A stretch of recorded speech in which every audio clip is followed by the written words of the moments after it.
but the learning that's going on at Saguenash. And thank you for recording, Mr. Kennedy. I appreciate that. Yeah, I was having trouble getting it started, so the recording is in progress. So just so everyone is aware, thanks.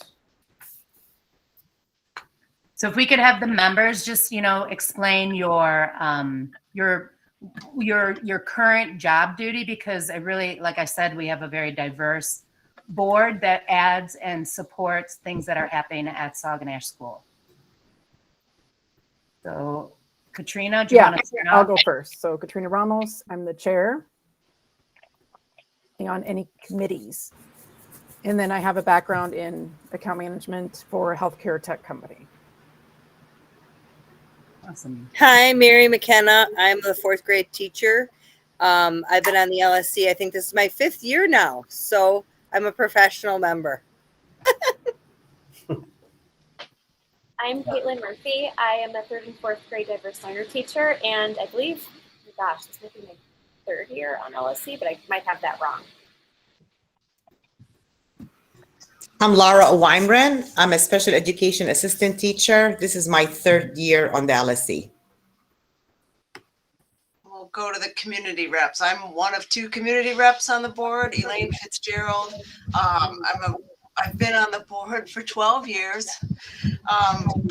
Prior role as a parent rep, now on the community rep side. Licensed architect in the city, having practiced here for a couple of decades. Dedicated specifier right now. So, Tina Tassoni. I've been on the LSC. I think I'm in my 5th year. I'm sorry, I should know that. Parent rep, and just a background in marketing and operations. So for corporate companies. Okay, I'll go. My name is Deepak Bapu. I was a certified public accountant, but right now I serve as the role of vice president for the U.S. division of a foreign company. I think it's my 2nd year on the LSC, and I'm a longtime member of the PTO. Go ahead. I'm Pekarsky. Serve as the LSC Freedom of Information Officer, and on the Annex Committee, I am a zoning, land use, and real estate tax attorney. Works heavily in the field of real estate development.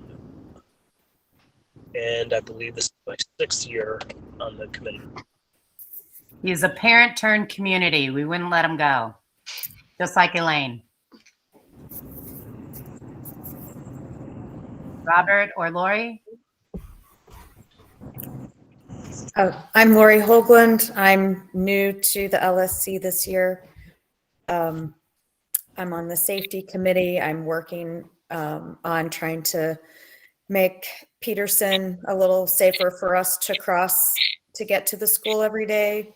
I have a background in commercial interiors and operations management.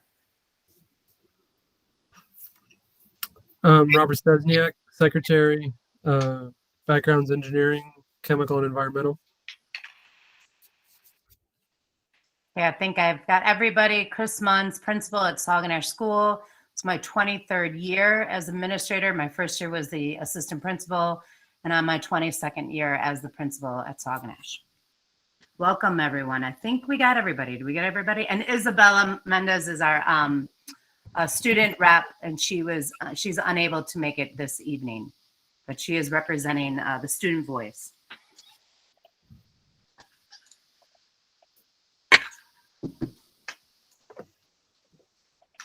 Okay. So one of the things I thought maybe, Katrina, I'm going back to making an adjustment to the agenda, is that we would ask that the Annex 2 report be made. I think PBC has something ready to talk about. And then I think there's some questions and concerns from the community. So I'm asking that it go before me. So I don't know if you wanted to add anything from your chair report, other than I know we're doing monthly trainings.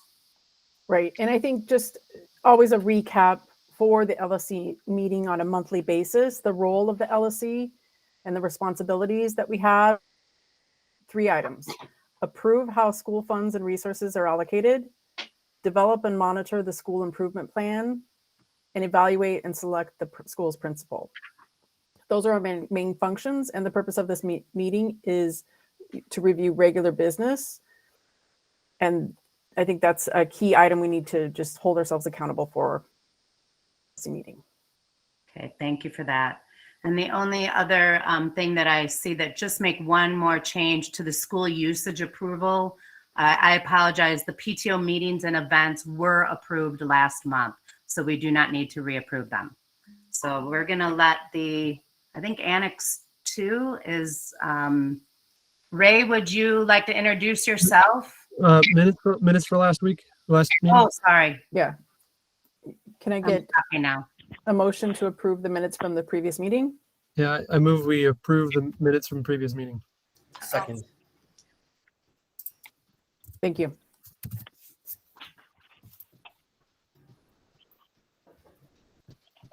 Okay, the floor is yours, Ray.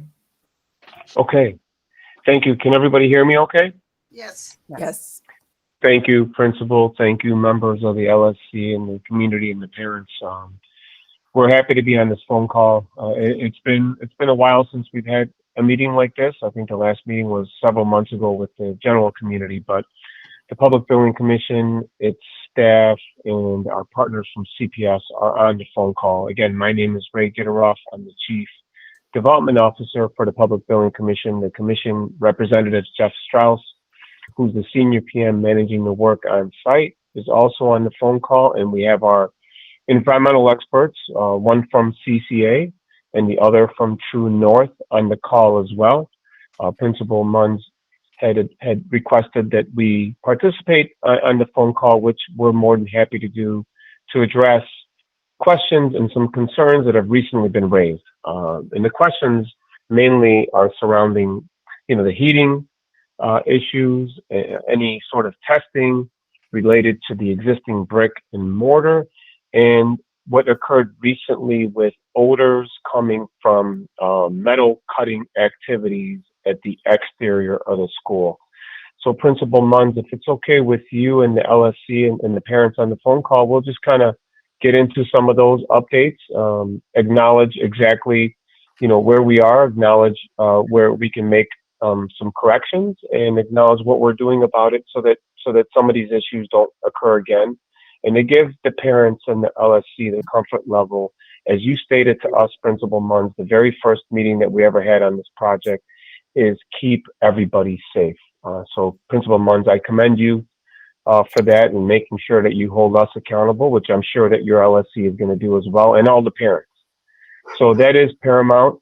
Between CPS and PBC, we have an excellent track record of working safely and ensuring that not only the parents, but most importantly, the students and the faculty are safe in any school that we perform work on. I think that is the most important thing that we can do, is stay safe, stay clean, be transparent, and share our knowledge with everybody on this phone call. So Principal Munns, I guess the first thing we can talk about, if you don't mind, is the question surrounding heating. The school is currently being heated by our contractor temporarily. We're not aware of any heating issues within the school, Principal Munns, unless there are. And trust me, the members of your LSC, our principal is not shy about calling and asking questions or being pretty stern about certain issues. So we do appreciate the fact that the principal is very engaged and involved in our work. So with regard to the heating, Principal, we are providing that temp heating. We don't anticipate any issues with providing any heating to the students or the school as we work on, some of the remaining infrastructure, piping, and electrical work for the new pumps that are, the new boilers that are at the new school that we're building on your behalf. So I'm hoping that, Principal Munns, that there aren't any reported issues that you're aware of that we need to address related to the heating.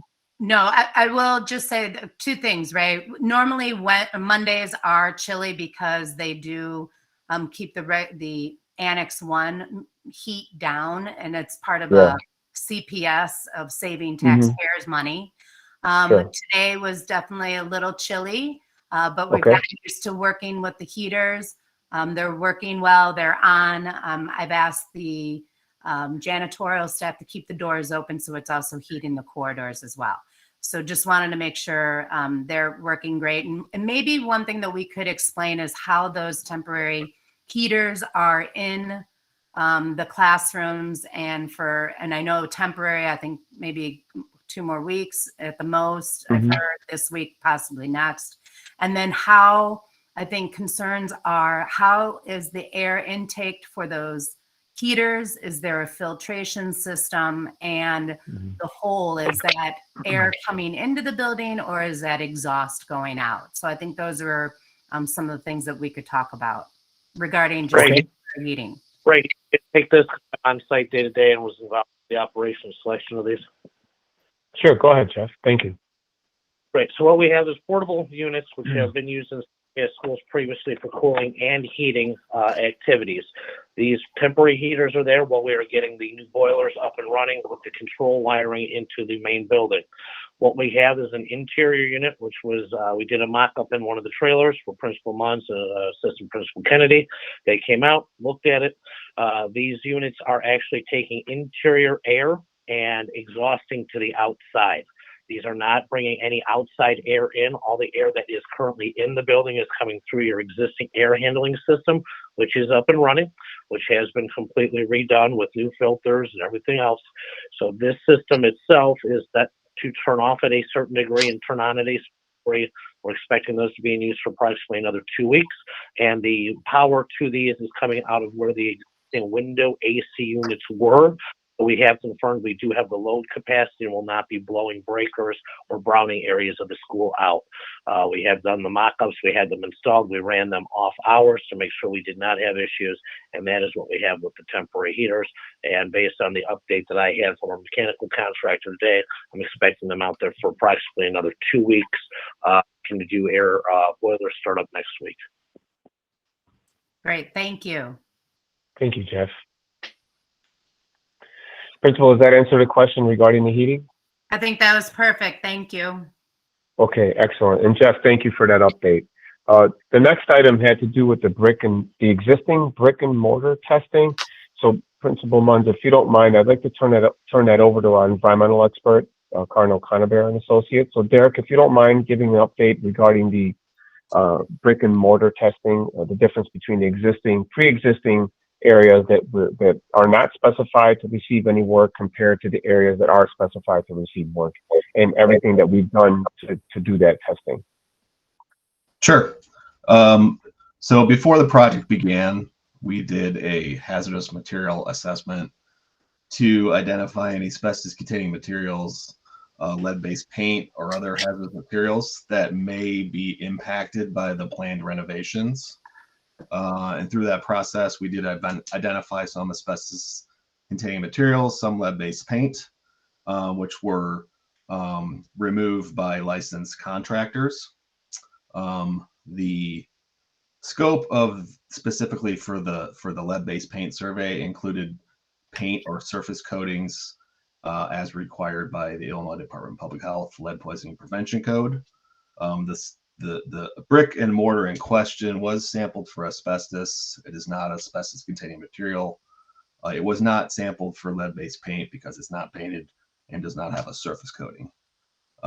Areas adjacent and around the brick were sampled, and like I said, any lead-based paint that was identified was dealt with during the renovation phase this past summer.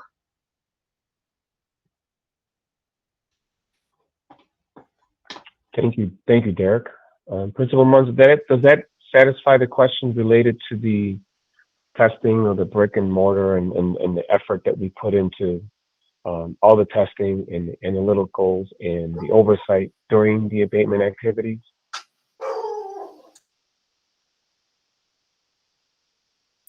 Chris, you're muted. Thanks. Deepak, sorry. Yes. Do you have any concerns? Because I know that there was some concerns that have been reached out. So I sort of want to make sure it's just it's Deepak and myself maybe answering these because I think that you've got more of the specifics. Well, I spent a lot of time speaking with concerned parents, and the main thrust that they're concerned about is that there's no current air quality monitoring. I think they prefer it throughout the entirety of the construction project. And then another big item that they're looking for is to receive environmental clearance testing after the building is turned over, but before students occupy the space. Generally speaking, you address their concerns regarding heaters, but I think one of the theories is that when you turn on the new boiler system for the first time, are you 100% sure you're not going to blow a lot of construction related dust or anything like that? And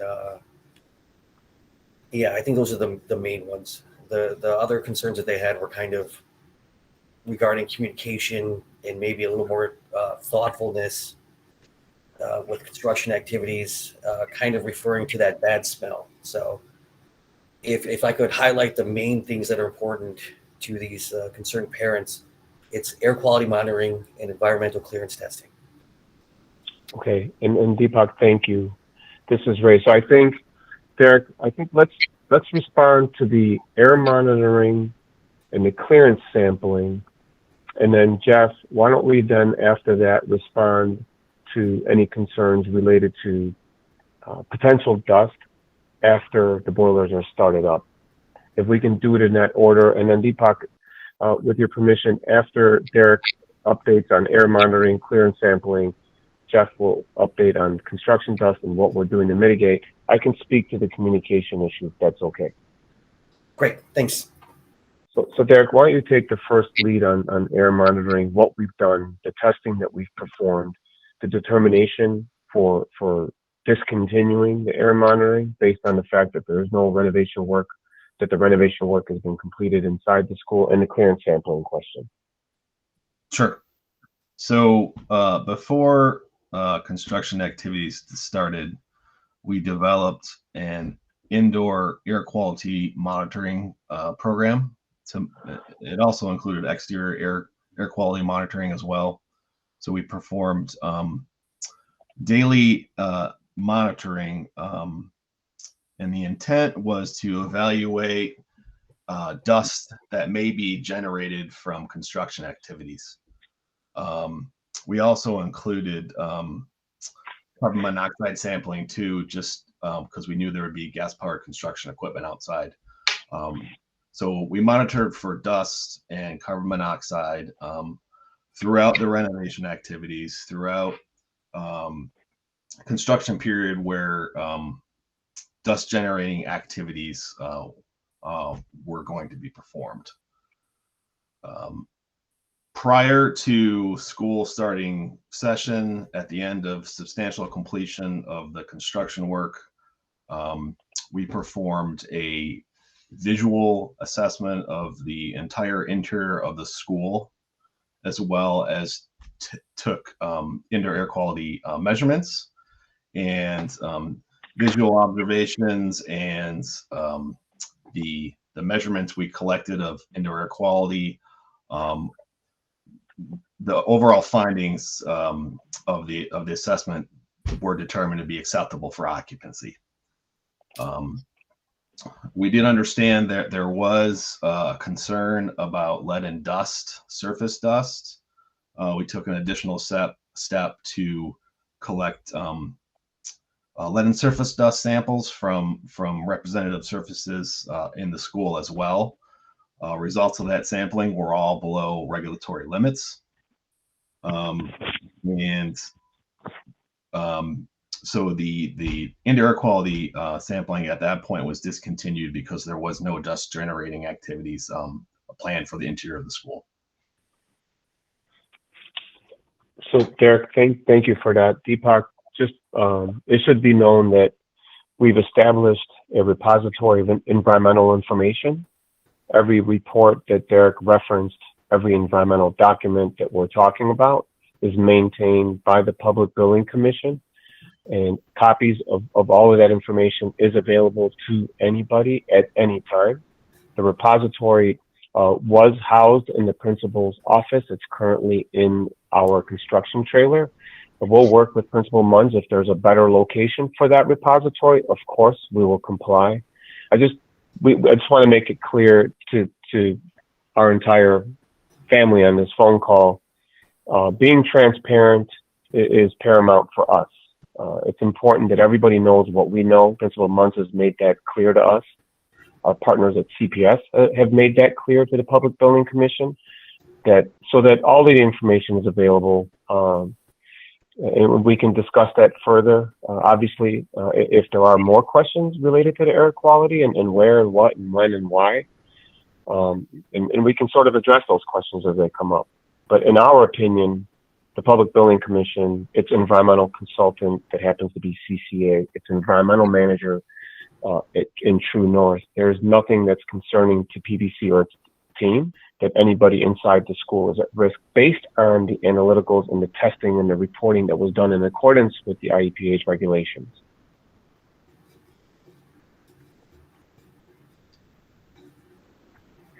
So Deepak, if you wouldn't mind, may we move on to the second question that had to do with the dust after the boilers are started up?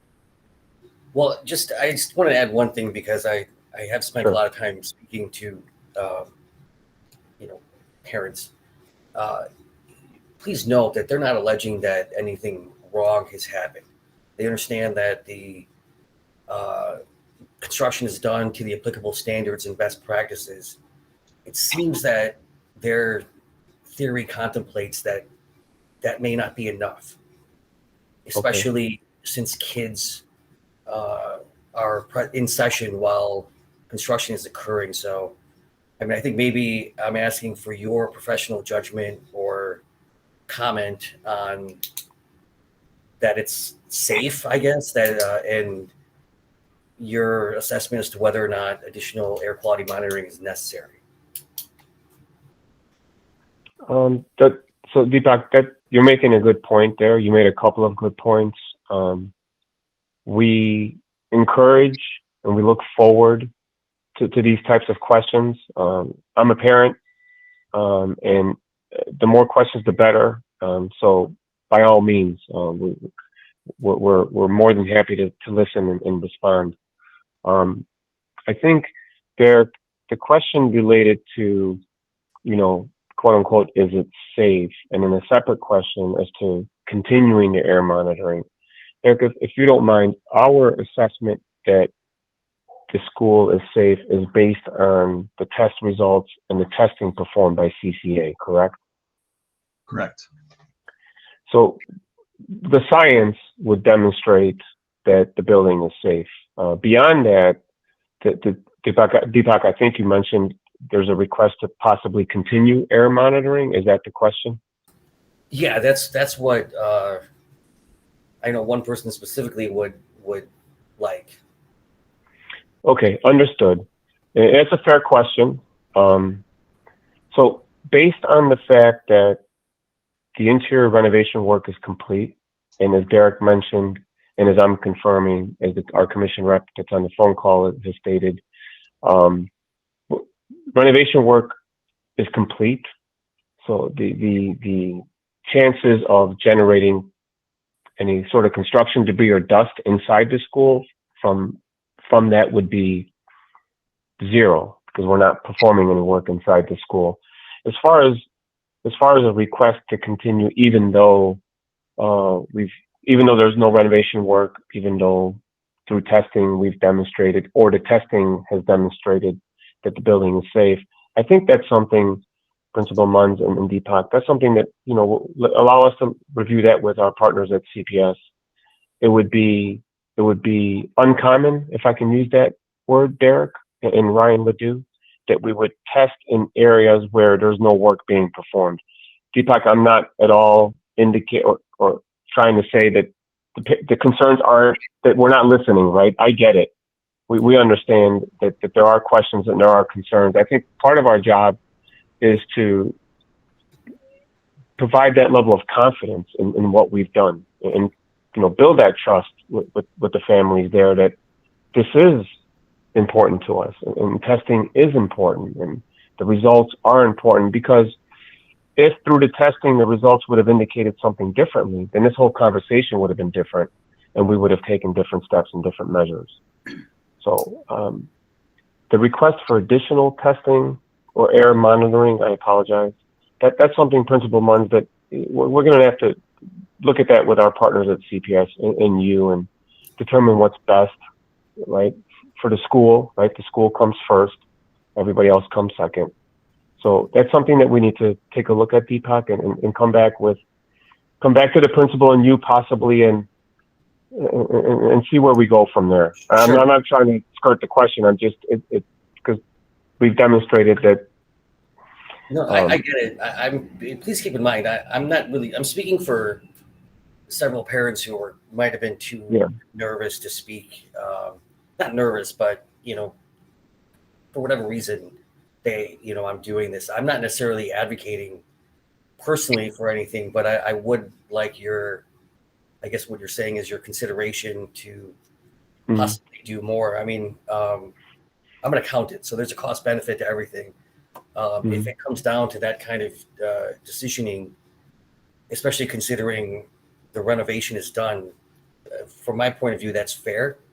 But, I'll let you guys discuss it. And, eventually the goal is to circle back to the concerned parents who are nervous about construction and school occurring at the same time. Sure. Understood.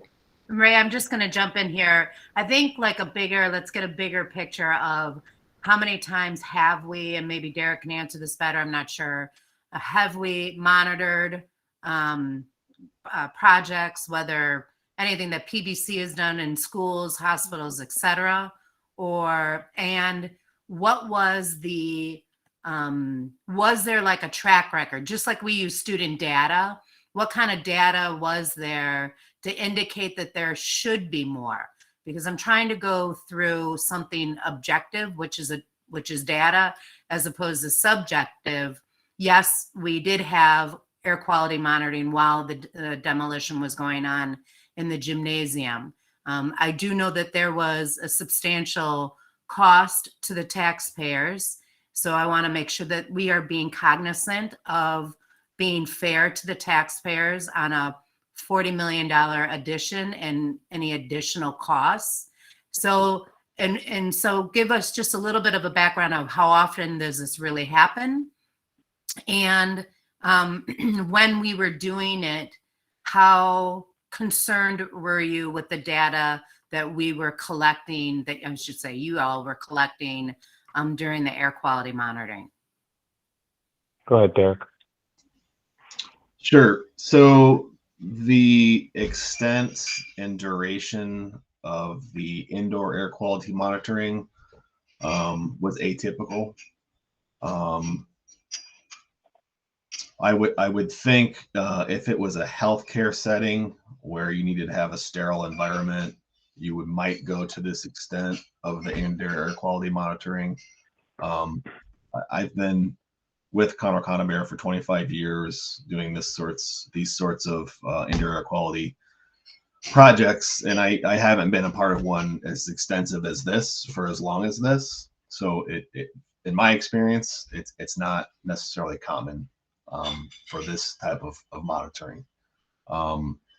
The plan we developed for the monitoring was an intentionally very conservative, to the point where we would have limits for 15-minute intervals of monitoring. So if there was an issue, we would capture it right away. The National Ambient Air Quality Standard is a 24-hour standard. So it's monitoring for a period of 24 hours. And our limit was by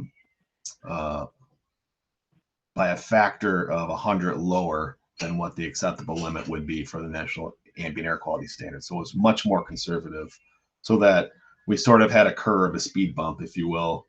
If we did see an issue, we could get in front of it right away.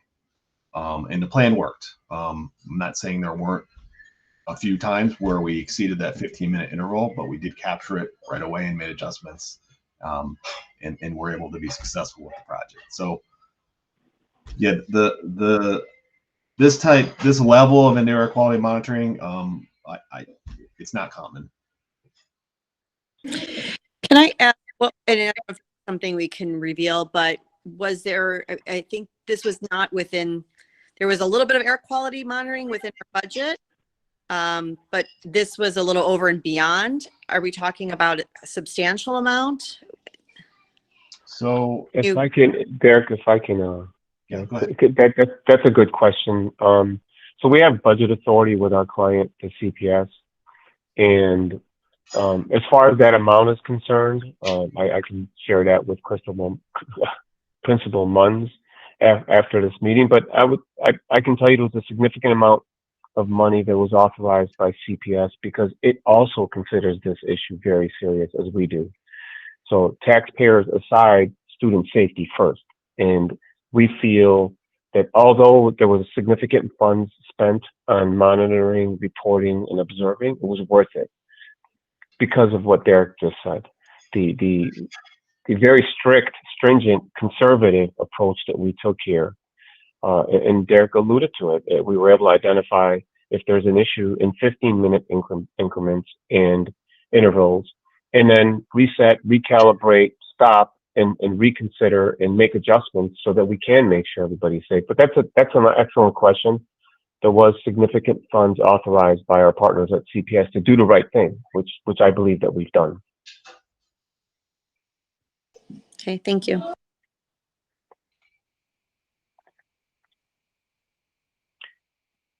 So Deepak, I think for those reasons is exactly why the PBC and its consultants and its partners at CPS are stating that continued indoor air monitoring is not required. I believe that we've taken every precaution to make sure that everybody's safe. There's no construction work inside the school. For those reasons, we've indicated that indoor air monitoring does not need to continue, and CCA, as our EC, has also put that in writing to us in their report. And like Derek said, there's not many people more experienced than Derek in this industry that considers this matter paramount.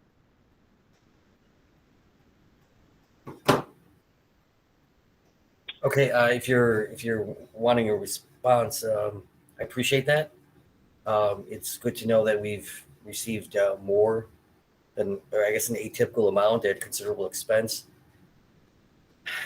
And I hate to be annoying, but I just want to just ask the question just because I know that it was asked of me.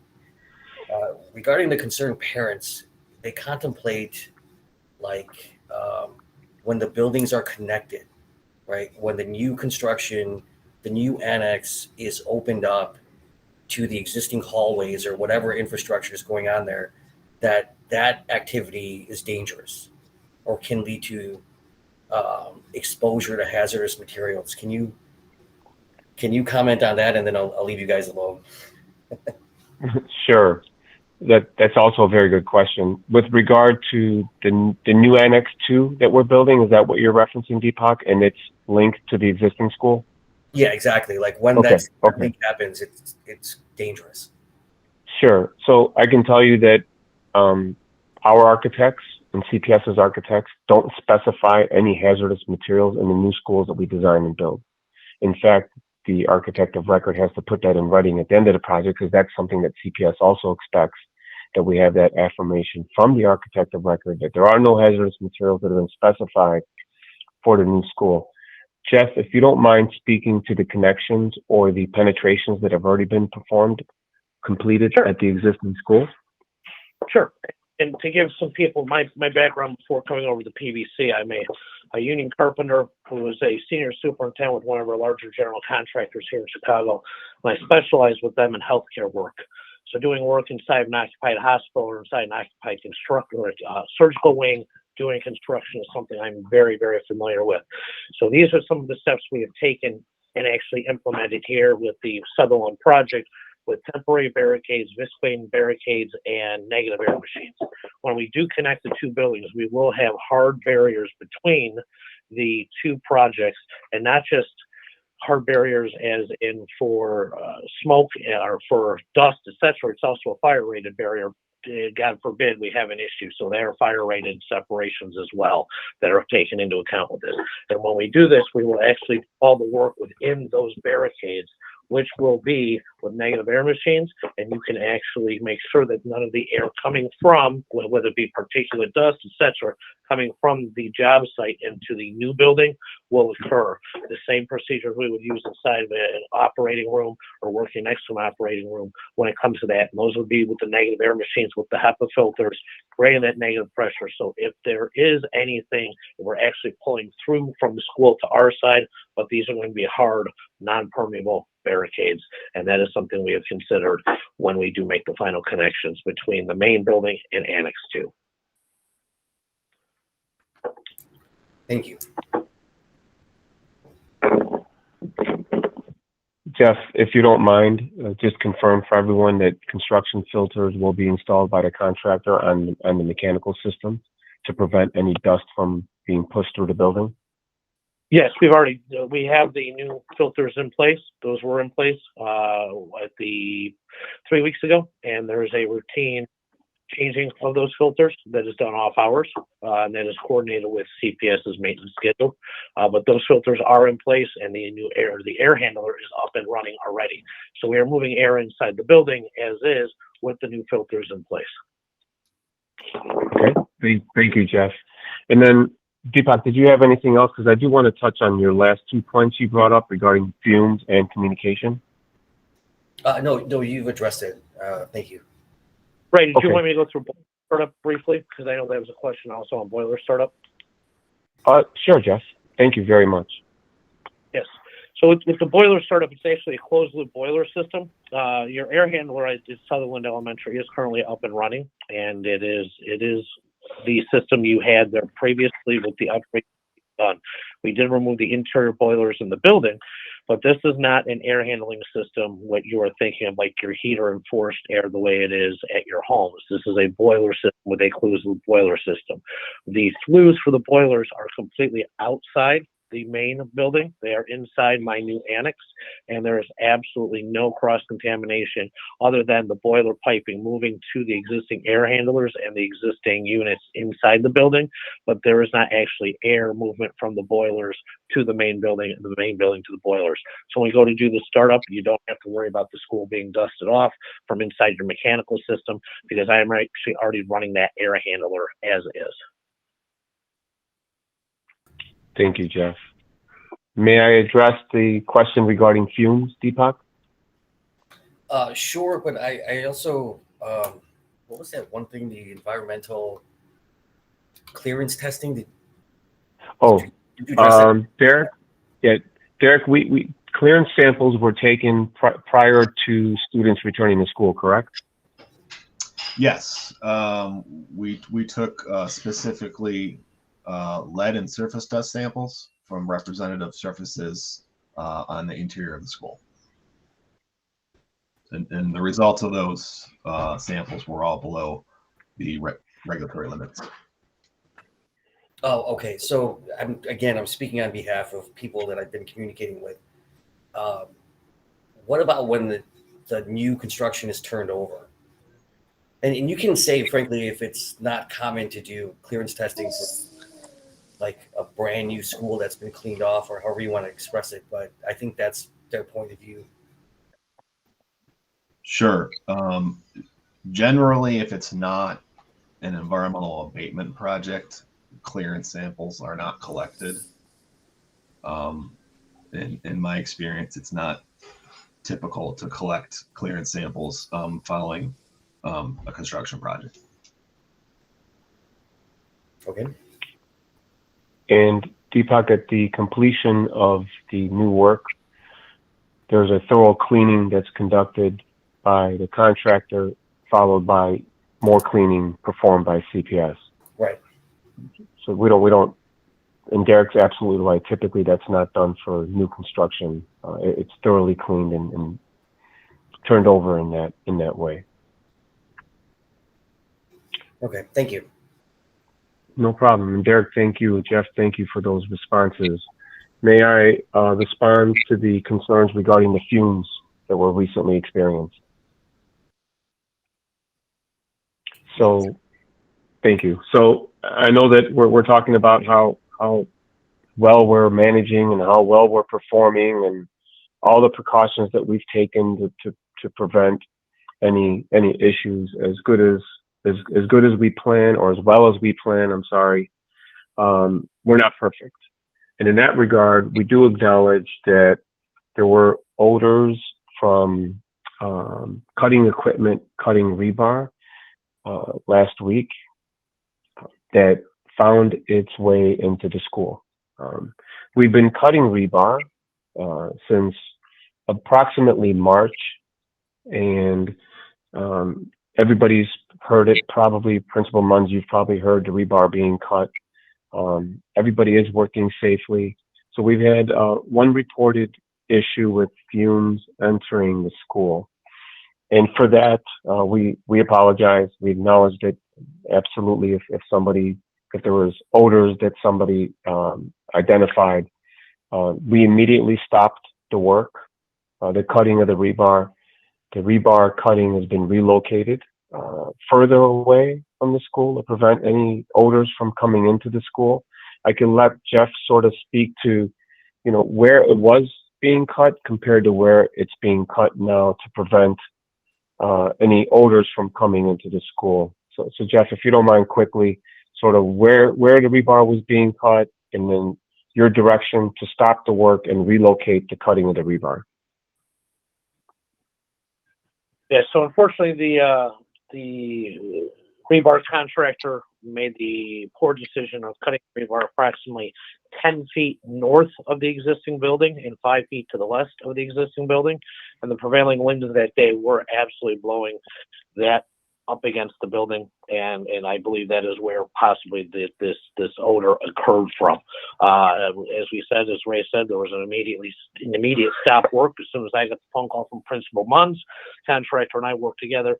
We've now relocated the majority of the cutting to the far north edge of the slab and grate, or slab that is in place, as well as welding operations. I did notice that my pipe fitters, in my opinion, were welding a little too close to the building just late last week.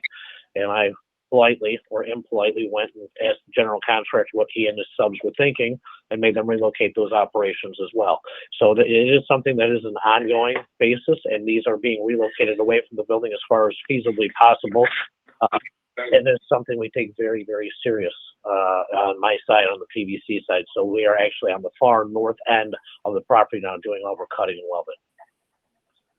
Thank you, Jeff. And then Deepak, the last point that you raised, which I think is also as important as everything else that we've talked about, is an open line of communication, which we take a lot of pride in with our principal. Our ability to have access to our principal, being able to communicate with the principal, updating the principal, and our alderman on status and progress is important to us.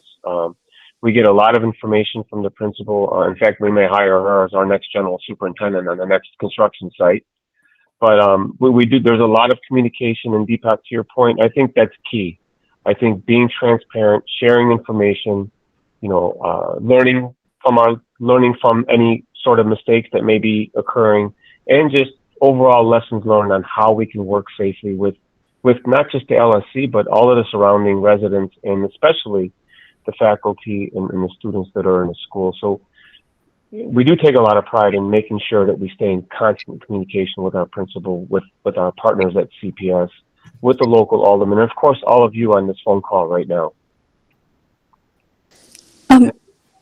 I just would like to raise one concern here, that if there was an odor from outside of the school that could be smelled inside of the school, that to me would say we could probably benefit from air quality monitoring, which captured things that you couldn't even smell, that you wouldn't even detect in the air.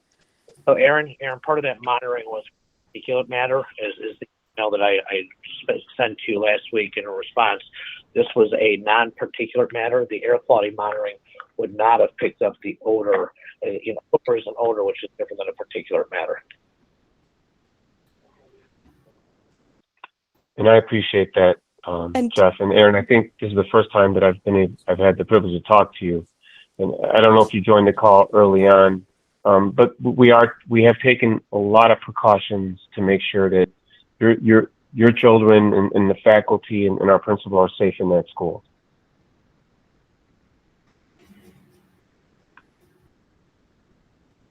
So I'm just going to reiterate, the air quality monitors would not have picked up the smell from the cutting the rebar. Is that correct, Jeff? That is correct. The odor from the rebar is an odor, and that is the actual two ferrous metals, the reaction of those two. The indoor air quality monitoring is particular matter, as it was explained in the air quality monitoring testing. Okay, and so we've moved that away from, we do communicate well. Trust me, I do yell out the window like an Italian mother screaming at their kids. One guy was cutting cinder block, not too close or close to my window the other day when it was much warmer weather. So there is a part of they're very responsive, Aaron, which I like, and I like that relationship. They're not afraid of me yelling at them, which I do often. And the other thing that I also want to state that we didn't put in is that they have sealed off more doors. And Jeff, I don't know, was there stuff also taken into account for outside where the smell could have penetrated through?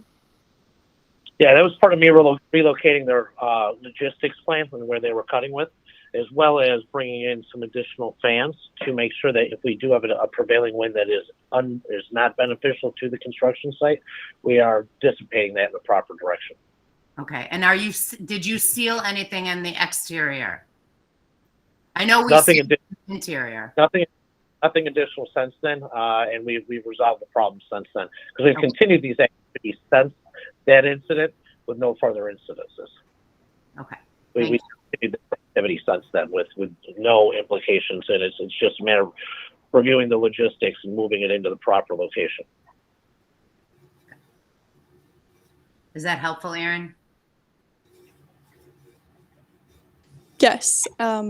I just know like construction is ongoing and ever evolving, and it won't be rebar cutting next week or next month. So there might be different activities, and it's going to be ongoing through the year. And some of these things might not just be matter that the air quality monitors wouldn't pick up. So that would be my concern as a parent, is that some of the things might be PM10 or PM2.5 that could have long-term effects. Could we, is that something that can be evaluated in terms of what's coming? I'm talking to the guys here. That could be evaluated of the next set of activities. Is there a set of activities that will impact air quality or not? And is that something that can be forecasted in essence to kind of give our parents a little bit of, look, we're doing X, Y, and Z, and this does not, we shouldn't have an air quality issue, or we possibly could, or whatever that is. Is that something that could be forecasted so that we can to the parents what's coming, and so that they can have some peace of mind? I think that's a fair request, and it's a good request.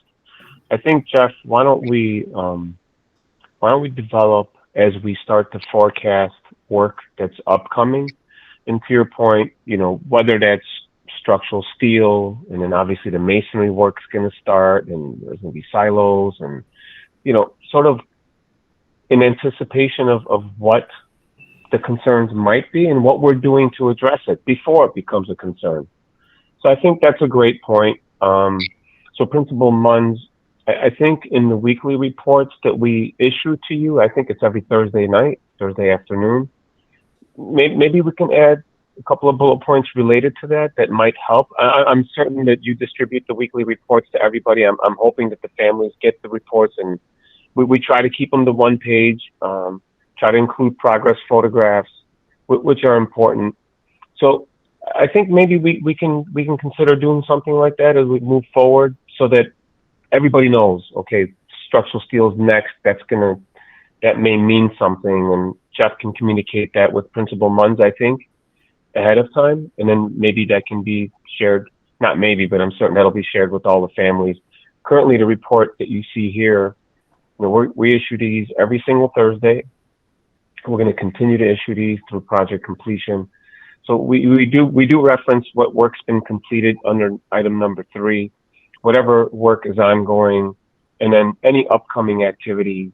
We list the major items there, but maybe we consider doing something to your point about what sort of activities you might be interested in as it relates to air quality. I don't know what that's going to look like yet, but I understand what your request is. So whether it's in this report or another sort of communication with the principal, maybe we can figure something out. That's not a problem. And I think we should just add that to our weekly meeting on Wednesday mornings. Therefore, you can put it in your slide, and then when Mr. Kennedy writes the newsletter, we can just give an update. Hey, just a heads up, what's happening this week, and this might produce something, like a smell or what have you. Yeah. Thank you, Principal. So Jeff, that's something that'll be done separate than the report that's on the screen. It'll be something that you discuss on Wednesdays, and our Vice Principal will communicate that as needed. This is Deepak. I just wanted to, this is me speaking as myself now, not on behalf of anyone, just as a neutral kind of observer.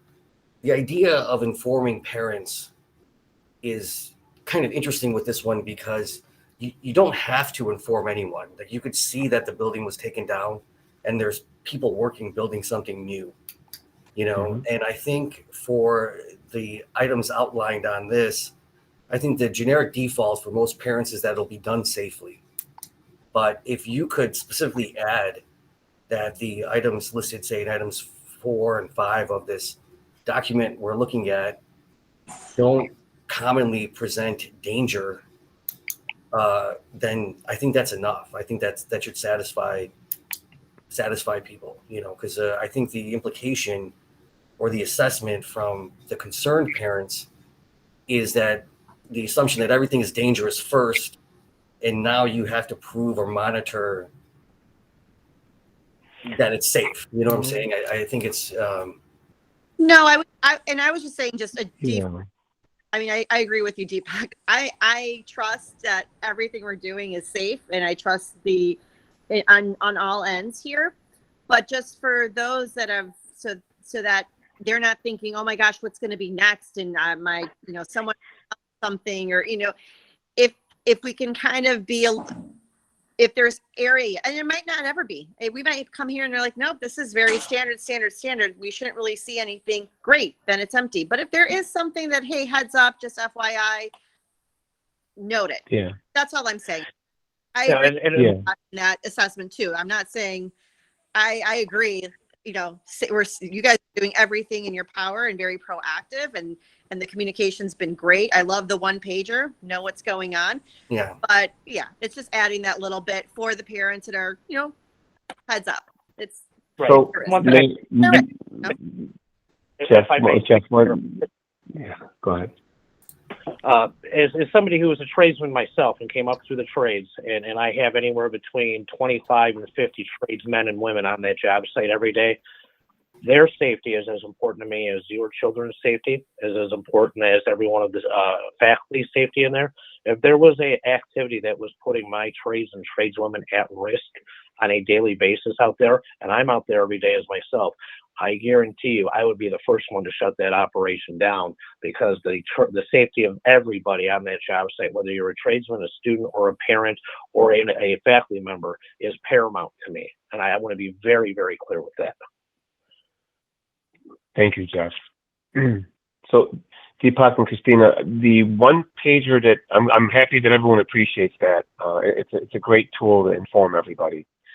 I think, I don't want to say it goes without say that work is being performed safely, and Jeff knows this as much as anybody. There are inherent dangers in construction. If we don't manage it properly, if people aren't wearing a construction vest and their safety glasses and their hard hats, right, injuries occur. So part of what Jeff is talking about is the simple things as well.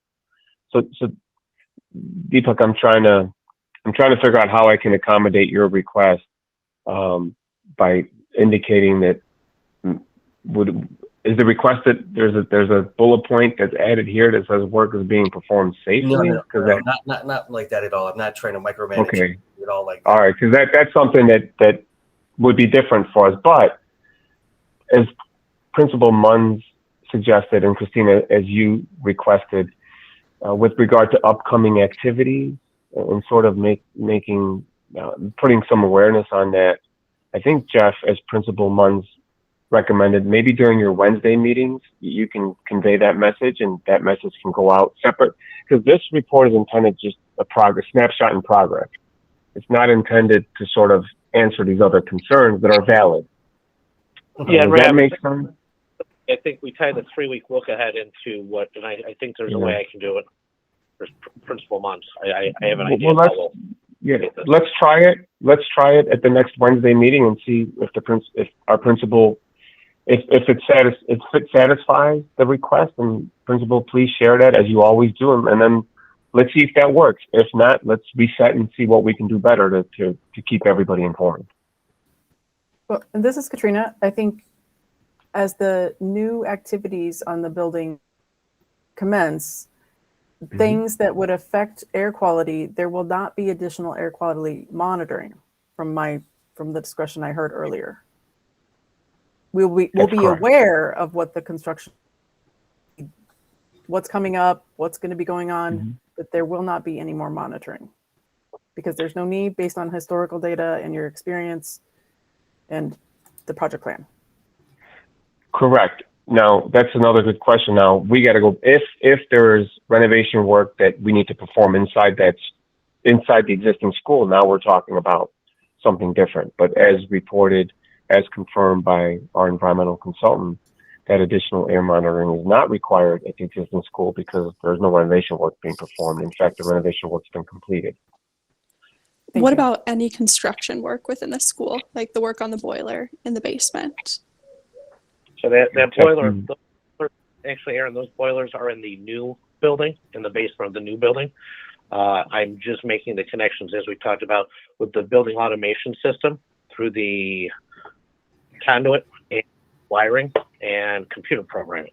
So the boiler work actually going on right now is boiler work going on in the basement in the new building. The boilers in the existing building have been completely removed, part of the mechanical upgrade that occurred over the summer. So when you see boiler work or hear boiler work, that is actually in the basement of the new building. Principal Munns, somebody asked me if I'd be comfortable sending my kids to your school. And first of all, they'd be lucky to go to that school. Secondly, yes, absolutely, I would be comfortable with my own children attending that school. Thank you. And I agree with having the staff there. I mean, it's not only keeping the students safe, it's also keeping the staff safe. So I would agree. Thank you. Any other? Thank you. Thank you. Any other concerns, questions? Deepak, I think we cover everything. Yeah, you covered everything that I've noted as a possible concern by the concerned parents. I think my last point might have been a little bit confusing because it sounded a little bit like micromanaging, but it wasn't meant to be. It's more or less just a quick confirmation that these activities, unless there's an accident or something weird, there's no exposures. And I think I just speaking for myself, I think I also want to make it clear that I don't believe there's any kind of assertion that there won't be construction smells. We know that a building is going up. It's, things come along with that. I think the concern is if there's any danger. But I've spoken too long now, so I'm going to stop. But, you guys that made yourself available for this call, I really appreciate it. It's really above and beyond scope. Thanks. Thank you for having us. Yeah. Thank you. Principal Munns, if our team and CPS is no longer needed, may we, do you need us any longer? If not, we can leave you to your business. I think we're good. Katrina, are we good to go? We're good. You don't like the next agenda items? You want to stick around? The principal told me she can't wait to get to those other agenda items. Yeah, you guys go have dinner. Thank you, everyone. Have a great night. Thank Thank you. you. very Thank- much. Thanks We again, guys. appreciate the partnership. Thank you. Thank you. Bye. Bye. All right, Ms. Munns, your principal's report. So I'm gonna kind of go through this a little bit quickly. I know we're with speed, but just wanted to highlight some great things that are happening. If you have called the school, you've noticed we've gotten a new phone upgrade. So all of our new phones were upgraded, and we will have additional phones for the Annex 2 as well. Just going through competency A, wanted to make sure that we all know, because this is going to be part of the new school improvement plan, the CIWP, and it is in regards to the new CPS has a district instructional core, so that we have updated, CPS has updated their learning expectations, which then filters down to the schools to make sure that we are meeting those expectations on our new school improvement plan. We are having our goals written by the end of November. We need to submit those to the network. So our instructional leadership team will be meeting to talk about those goals with the professional learning communities. So our PPLC as well. Just wanted to make sure people know that we are up and going with our MTSS and support. Mr. Kennedy was able to meet with teachers in kindergarten through 4th, as well as 5 through 8, to identify those kids that need additional support in both reading and math. With standard 3, under competency A, we are purchasing additional rugs. I want to make sure that the existing building looks just as pretty as Annex 1 and Annex 2. And through COVID and all the eating in the classrooms, we needed to upgrade some of those rugs there. And then something that we can go into, talked about in the budget committee meeting, is that we are aligning. I would like to purchase a suite of resources from iReady. iReady is the new assessment for kindergarten through 2nd grade. Sorry, Mr. Kennedy, these are my notes. I apologize. And just making sure that we are getting all the updated resources so that when they do the assessment, it's more of like an individualized, personalized instructional that will help with how the students performed on the iReady reading assessment and math assessment. Again, that is just for K2. So we're going to start to transition out of IXL. Actually, Mr. Kennedy and I had a conversation today. We're noticing that the IXL, as with some of our other online formats, are getting tiresome for the kids. So when we change them up, there's additional interest. And I like this because it's aligned with their assessment and the personalized learning. So going to competency B, I just wanted to make sure that everyone received, there was a great question about professional development, and shared a side email with everyone, but these are currently some of the things that we are working on. Professional development is embedded with our school improvement plan and or goals or trainings that CPS requires us to do.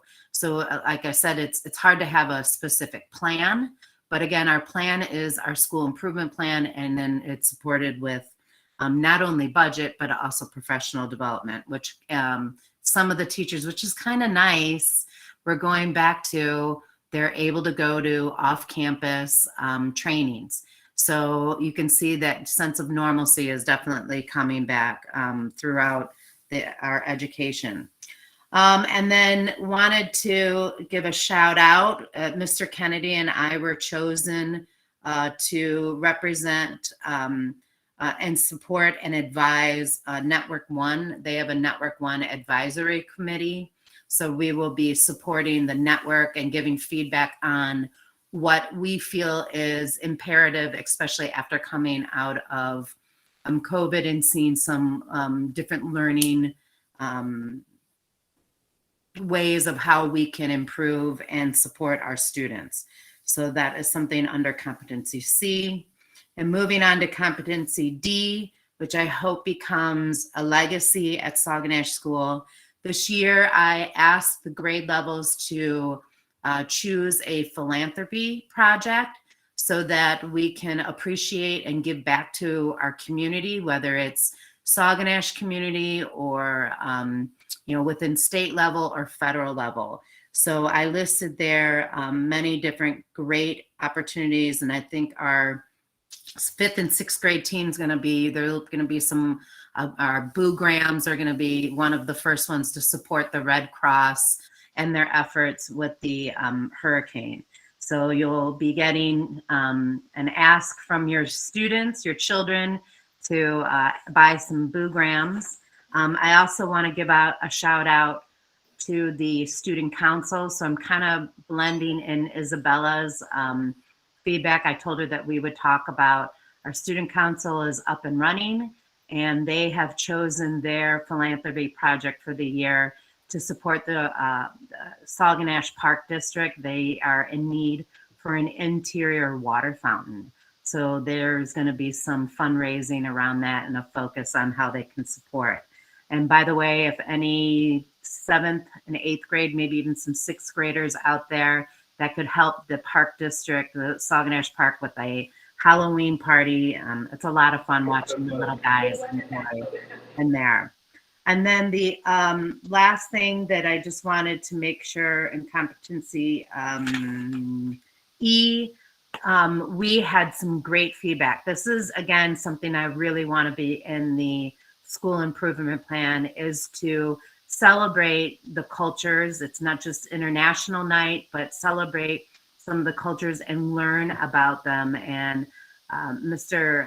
Fernando Lopez did a great job giving teachers activities they could do weekly with the homerooms. And so I thought that was great. And then we got some great feedback from parents that would like to support and expand. And that is something that I'm looking to do, is to work in partnership with our parents. So not just having a culminating activity like in what's the international night. Thank you, appreciate that. That's why my partner reads my mind. When my mind has a brain fart, I apologize. But something that it's embedded on a monthly basis. So it's really going to be a push, and I want it on the school improvement plan so we continue to do it. So between the philanthropy projects and learning about our cultures and learning about each other and gaining empathy, I think is a beautiful way that our world needs to go into. And I got to give a shout out to Miss Ihana. She got a perfect score, the only perfect score in Network 1 for our, Mr. Kennedy just had it up there, sorry, the ESL audit, you got it. So they come in and make sure, some parents may be familiar with when they fill out that home language survey and you say that there's another language spoken other than English at the home. She does a screener testing just to make sure they're fluent and don't need additional support, but also a lot of paperwork goes and needs to be provided, the support for the student, but also that documentation that needs to be in there that's required by the board. And she got a perfect score. So I just want to give a shout out to that. Any questions on the principal report? I know I went through that quickly. Ricker. Sorry, Christina, you're coming in and out. Oh, lead 180. There was a lead 180 rigor right there in E. Yeah, what is that? So Lead 180 was a partnership that we did while we were in remote learning and still have continued it. So again, I'm very anti, flavor of the month. Hey, we're doing this. No, we continue what we've learned in the past and we keep moving it forward. And the other thing above that, the unconscious bias in schools, gave a new book to all of our new teachers. So that's the other thing that's why we got to keep it up front, because as staff changes over, I need to make sure that we're supporting them in what we've learned as a staff and making sure that they're aware of it. Another thing is the mentors support each other on that as well. Okay, so that's why I don't want that to go away. It was really good stuff. It's not something we study 1 year and leave it alone. We continue it. Could you continue a little bit with the mentoring under competency C number 4? There's a CPS 2-year mentor program. What is that? So that is something actually we did ourselves last year, and we were paying for it. So teachers would, there's a couple ways of mentoring, right? So we got grade level partners that support each other, but we also gave them mentors outside of their grade level. So it may have been within subject base if they're departmental, or it was within a way that they can support if it was a diverse learner teacher, et cetera. So now CPS has adopted it. They're actually on training the mentors on what they are, what they would like to see mentors being mentee. And then they work with their mentees on it. What I'm noticing, and I'm saying this because I'm seeing this over the, let's say, the past 5 years, a little bit more micromanaging by CPS, where they're trying to structure all schools to have same, and I'm going to say equity, same experiences. So that's hence the training. So they took it over. They're paying the mentors. I'm just paying for the meeting of when the mentors meet with the mentee and paying the mentee. So continuing that like we did last year, but there's a lot more structure and training that the mentors are going through, and that's provided by CPS. And awesome on being selected as advisors for the network. That's an incredible compliment. Well, thank you. Or that may have to do something with my mouth and less filter as I'm getting older. No, I'm going to chalk it up as being somebody who's very effective and knows how to communicate well to others who could benefit from the experiences that you've had. So no, I've got my communicator partner, Sean, so he'll make sure I'm making sense to everybody. All good. Any other additional questions on the principal's report? Looks like Nancy Fee Yeah. question. Hi, thank you. Just real quick, I saw something that said student buddies. What's that about? So they're they met with teachers. The teachers will be doing activities with a different grade level partner. So this is something that we did prior to COVID, where an older student has a buddy in a younger classroom. So you'll start seeing some activities around like reading, supporting and writing, but also doing crafts, some fun things, just something to bring back that, hey, we're not in pods anymore and we can actually meet and talk with people. So they're excited. Did that help? Sorry. Yeah, great idea. Thanks. I'm glad that that's coming back. My older kids remember that when they were little, and then they get to be buddies now for the little kids. So it's just a great program. I'm so happy it's back. All good. Yeah.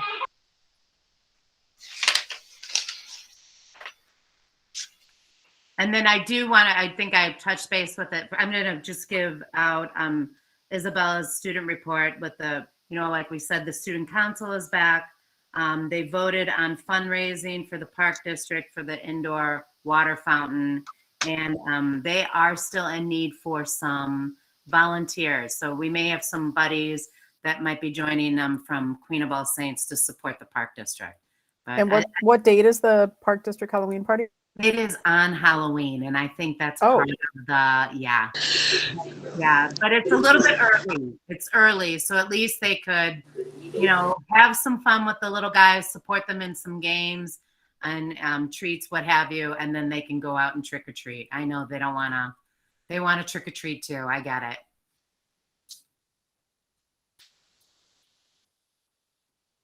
All good. Do we want to go on to committee reports? Yep.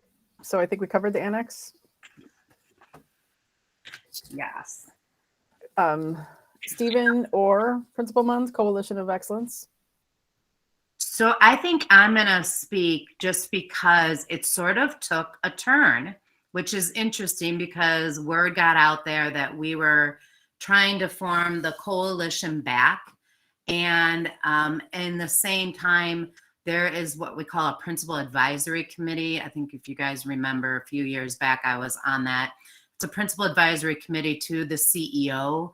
And we are divided up as a group of principals that work on helping and supporting and giving feedback and problem solving for the Board of Education.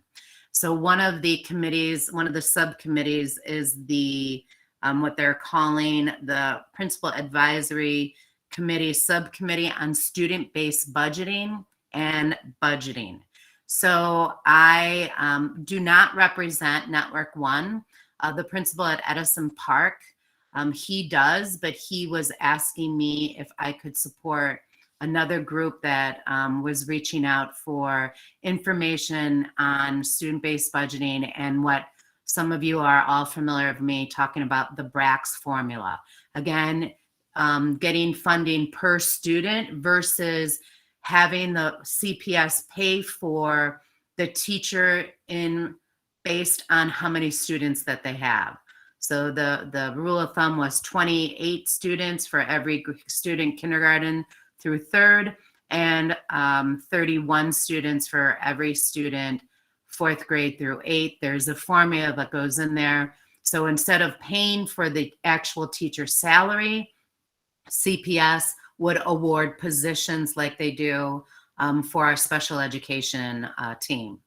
So I'm going to speak with them, give them a little history of how it worked. I'm actually also going to invite Chief McGlade, because she was one of the pilot programs that took on student-based budgeting first before CPS unrolled it. And it did work at that time, but I want her to be able to explain why it's not working now, because the pilot program had a different funding amount than when they actually rolled it out. So it's being able to bring back some history, give them some facts, what's working and what's not working. So I'm excited to work with them. If that doesn't go for, and I will tell you, the CEO does adopt a lot of what the principal advisory committees do recommend. They may tweak it a little bit, but at least it's a sounding board for us to be able to say, hey, just so you know, if this doesn't go through, we've already educated our parents and their parents are ready to move forward with it. And Stephen's done an awesome job in making those connections with not only Network One schools, but some other schools to help. And I think it kind of goes along with the lines of raise your hand, if you remember that parent support group and being vocal to make sure. Stephen, did I leave anything out? I don't think so.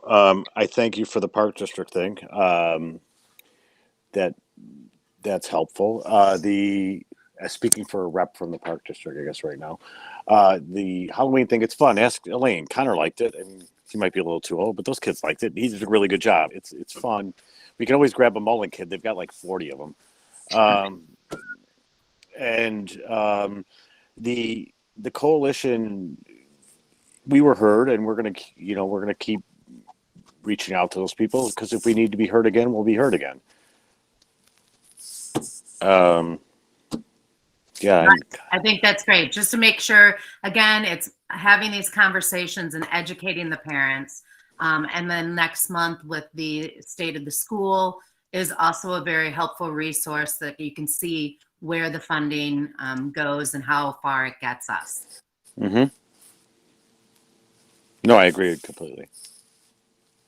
And Deepak, good job. You stood up and held your own there. Thanks, Stephen. I appreciate it. The budget committee. Yes. Budget committee.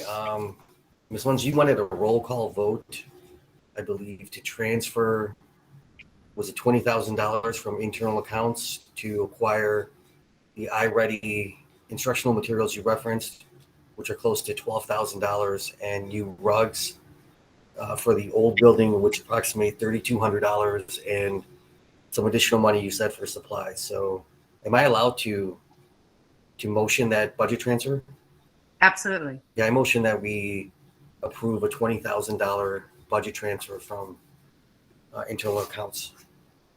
That's how you say it. Anyway, Second. thank you.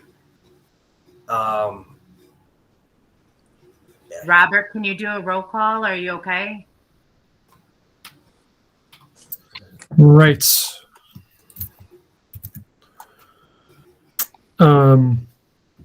Katrina, Yes. Elaine, Approve. Deepak, Approve. Stephen,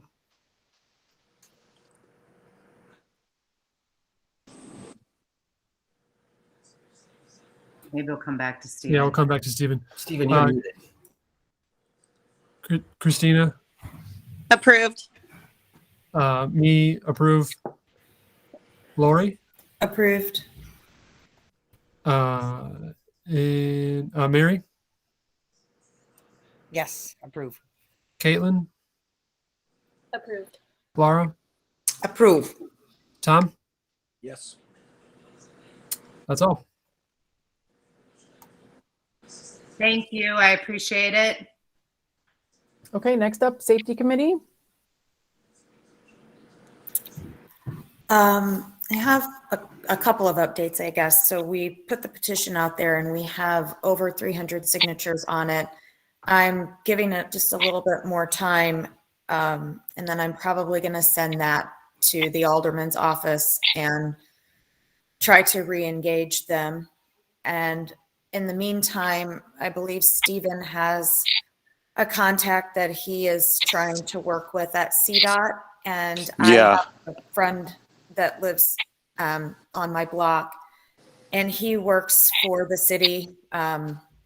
He has a company that works with the city, and he has a lot of contacts at CDOT. He has one in particular that he has been in communication with starting middle of last week. He let me know that they were talking about it and that they're going to make something happen.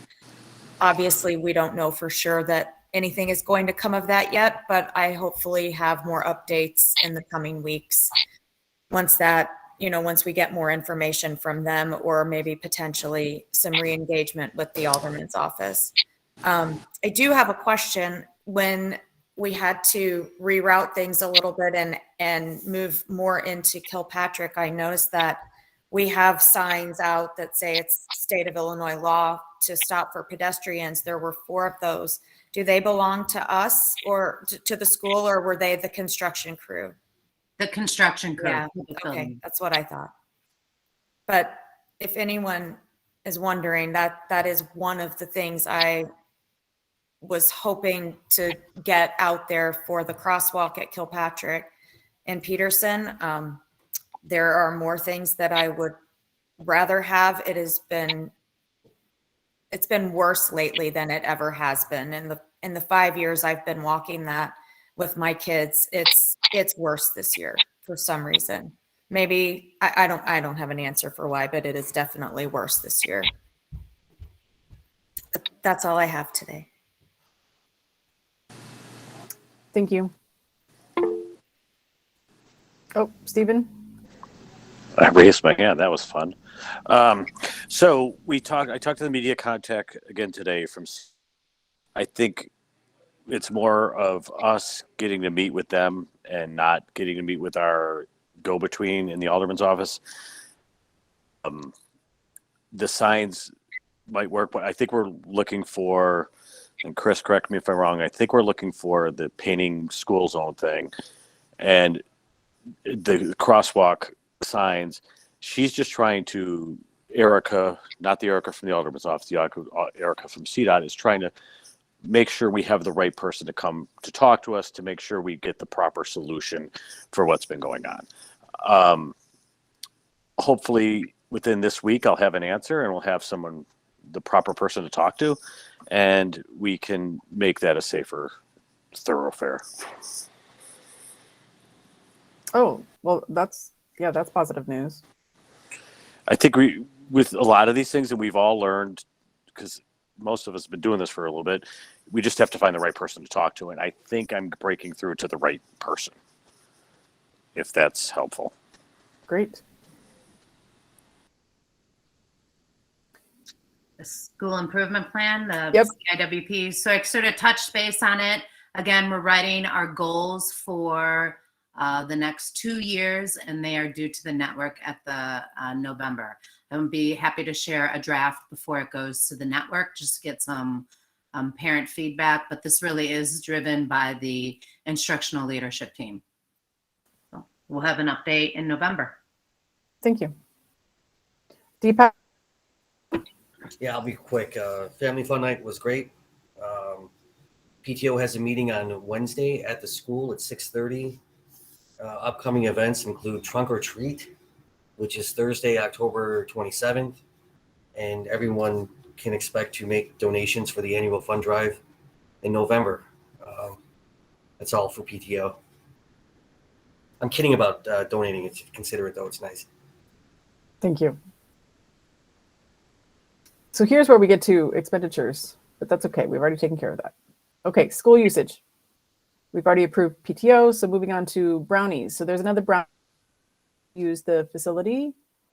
We have the dates listed. Can I get a motion to approve Conley's Girl Scout troop to meet in the school? Approve the motion. I second. Thank you. Do we have any old business to discuss?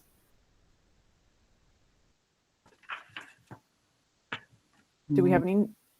Go ahead, Chris. No, we do not know. Do we have any new business? And then we'll just open it up again for public comment. The agenda.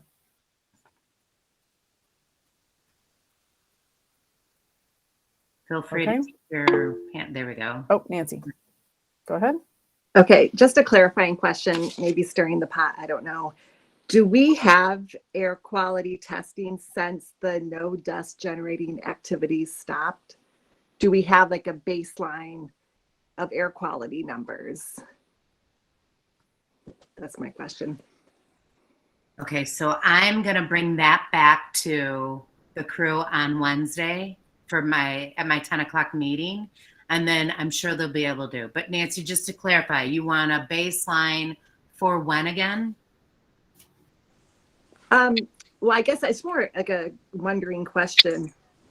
Here I am. Just a wondering question. The air quality testing stopped when the dust generating activities ended, but we don't, like I heard references to having data. We don't have any data, I don't think, of what air quality was like after that time frame. Okay. So I just want to just make that point. So Nancy, I may reach out to you Wednesday morning, just so we get the specific question for them, if that's okay. Yeah, I can explain it better. No, right. No, all good. And then let's let PBC answer that. Okay. Okay.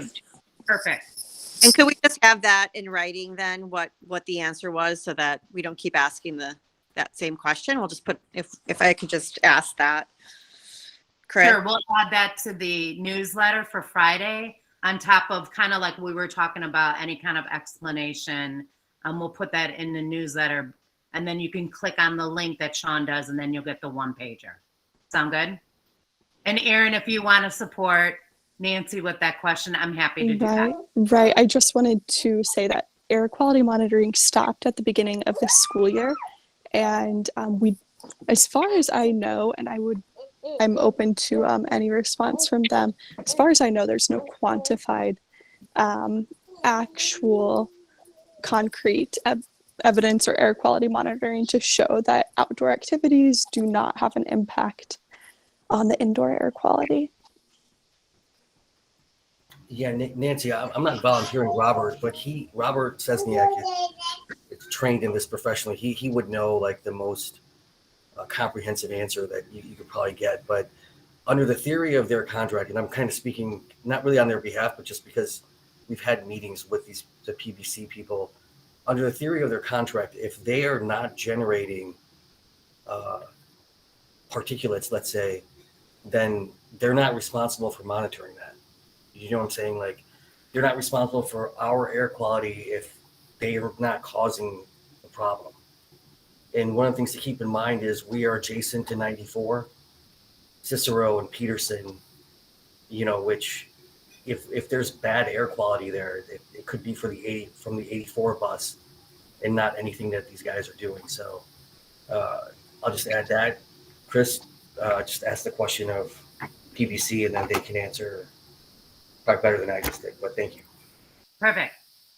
I will definitely include you guys just so then we get a clear question on that. I do know they provided two reports, the reports on the lead testing and the air quality report. Right. And I think also during the meeting, they said that the lead testing, that sampling was done before the start of the school year, but I do want to make sure that we have the record straight, that it was actually about a week and a half into the school year that the quantified clearance testing, or Correct. not clearance testing, but dust wipe sampling was done. It wasn't before staff and students entered the building. It was by special request later on. I guess, Aaron, does that change the report? Does that change what report? Is there an ask there? No, there's no ask. Oh, there's no ask. It was just that somebody misspoke, and I just wanted to make sure that was clear. That was an ask for Chris, that we make sure we note it down. And okay. No, she was just clarifying when we had a meeting together with PBC and CPS, they did their own lead sample testing, and then they provided a report after that. So it was about 2 weeks into the school year. Yes. Robert. Yeah, I just wanted to, I don't think they officially established a baseline after they stopped the air quality monitoring, but there would have been days before and after that had no activities. So the data that we have, you should be able to see what a good baseline is for the building. Okay, so I'll ask specifically for a baseline report, some data on that. Yeah, because if I remember right, there's like a detection limit to the machine, and I think there were days that were below it. So that's a reasonable baseline. Got it. Yeah, and I think part of the trouble with trying to capture, any kind of air quality from what they're doing right now outside of the building is going to be duration of the event. So if like the welding that occurred outside, somebody smelled it, reported it, it got moved. But if you were monitoring even 15-minute intervals, you might not catch whatever they're doing. So we need to be, maintain awareness and report what we see, but air monitoring might not be the silver route to go. solution. Yeah, that makes sense. More of me yelling at them, Robert? Well, hopefully hopefully you have a village. No, trust me. They know and they can hear me when I yell, trust me. Yeah. So all good. Yes, it's a group effort. Yeah. I appreciate it. But I will try to get that information, and Nancy and Aaron, I will touch base with you if I can via phone, Wednesday morning, just to make sure we've got I just want to make sure I'm capturing it correctly so we can ask anything that we need to ask. Okay. Okay. Okay. Next date of our meeting is at the school for the state of the school on Monday, November 14th. Whoa. So please join us in the cafe. Thank you very much, everyone, for coming. Appreciate the vibrant conversation. We got some questions answered. Motion to adjourn. So moved. Thank you.